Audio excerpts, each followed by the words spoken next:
action still happening in the House tonight. Josh, thank you. In early March, the House approved a series of changes to state election laws, and the Senate has just added some new measures of its own to that very same bill. But with the session, as we know, winding down, the elections bill is likely on pause until next year. Fox 44's Mike Hoey joins us live from the newsroom to explain. Mike? Well, Lauren, by a 16-14 margin, the state Senate has narrowly approved some amendments its own Government Operations Committee suggested making. But as Josh Morrill just let us know about, there doesn't appear to be enough time left on the clock for final passage right now. House Bill 429 includes a so-called sore loser law. It would prevent most candidates who lose a county, statewide, or federal primary election from being nominated by a different party for the general election.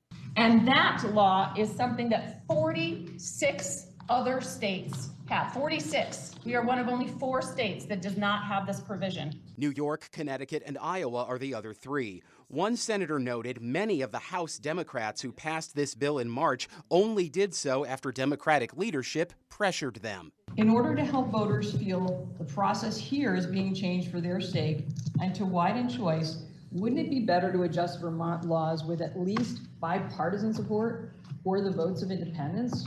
The full Senate narrowly approved Friday a series of amendments to H. 429. One of those would try to save time counting write-in votes in most elections. This would say, unless you have registered as a write-in candidate 10 days prior to the election, the second Friday prior to the election, the clerks don't have to individually count.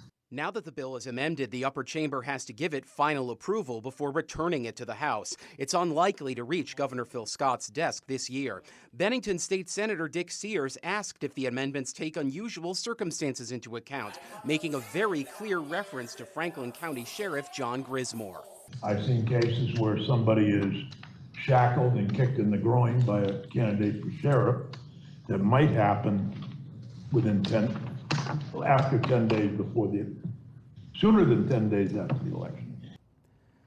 And Lauren, House members have taken the first step toward potential impeachment proceedings against both Grismore and Franklin County State's Attorney John Lavoie. They've voted to set up a 7-member committee to investigate whether the two should be impeached. That committee will be able to meet even after the session adjourns. It could hire investigators, and it would have subpoena power. Live in the newsroom tonight, Mike Hoey, Fox 44 News.